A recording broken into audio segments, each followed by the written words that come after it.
Soap ಹಾಕೊಳ್ಳು, ಮೈ ಉಜ್ಕೊಳ್ಳು, ಬಾಗ್ಲಾಕೊಂಡು ಸ್ನಾನಾನೇ ಮಾಡ್ಕೊಳ್ಳು, ತಲೆ ಬಚ್ಕೊಳ್ಳು, powder ಹಾಕೊಳ್ಳು, ಬರ್ದಿದ್ರು duet ಹಾಡ್ಕೊಳ್ಳು.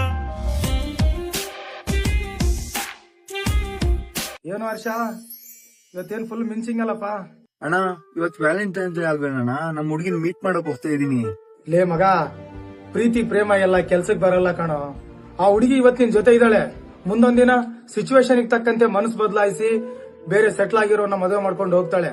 ಆವಾಗ ನೀನು ಮೋಸ ಮಾಡುದ್ಲು ಅಂತ ಬಾಟ್ಲ್ ಹಿಡ್ಕೊಂಡು ಬೀದಿ ಬೀದಿ ತಿರುಗ್ಬೇಕಾಗತ್ತೆ. ಬಿಟ್ಟಾಕ, ಅದೆಲ್ಲ ಕೆಲ್ಸಕ್ ಬರಲ್ಲ. ಚೆನ್ನಾಗ್ ಓದಿದ್ಯಾ, ನಿನ್ ಕೆರಿಯರ್ ಬಗ್ಗೆ ಫೋಕಸ್ ಮಾಡು, ದುಡ್ಡು ಮಾಡು. ಇಂತ 1000 ಹುಡುಗಿಯರು ನಿನ್ ಮುಂದೆ ಕ್ಯೂ ನಿಂತಿರ್ತಾರೆ. ಅಣ್ಣ ನೀವು ನನ್ ಕಣ್ ತೆರೆಸ್ಬಿಟ್ರಿ ಅಣ್ಣ, ನಾನ್ ಮೋಸ ಹೋಗಲ್ಲ ಅಣ್ಣ, ನನ್ ಕೆರಿಯರ್ ಬಗ್ಗೆ ಫೋಕಸ್ ಮಾಡ್ತೀನಿ ಅಣ್ಣ. ಥ್ಯಾಂಕ್ಸ್ ಅಣ್ಣ. ಇರ್ಲಿ ಪರವಾಗಿಲ್ಲ, ಅದು ನೀರ್ ಬರ್ತಿರ್ಲಿಲ್ವಲ್ಲ, ಎಲ್ಲ ಸರಿ ಮಾಡಿದೀನಿ, ನೋಡ್ಕೋ. ಅಂತೂ ನಮ್ಮಿಂದ ಒಬ್ಬ ಹುಷಾರಾದ್ನಪ್ಪ. Phone Chini, I love you ಕಣೆ. ಪ್ರಪಂಚ ಏನಾದ್ರೂ ಹೇಳಿ, ನನಗೆ ನೀನ್ ಇಂಪಾರ್ಟೆಂಟು.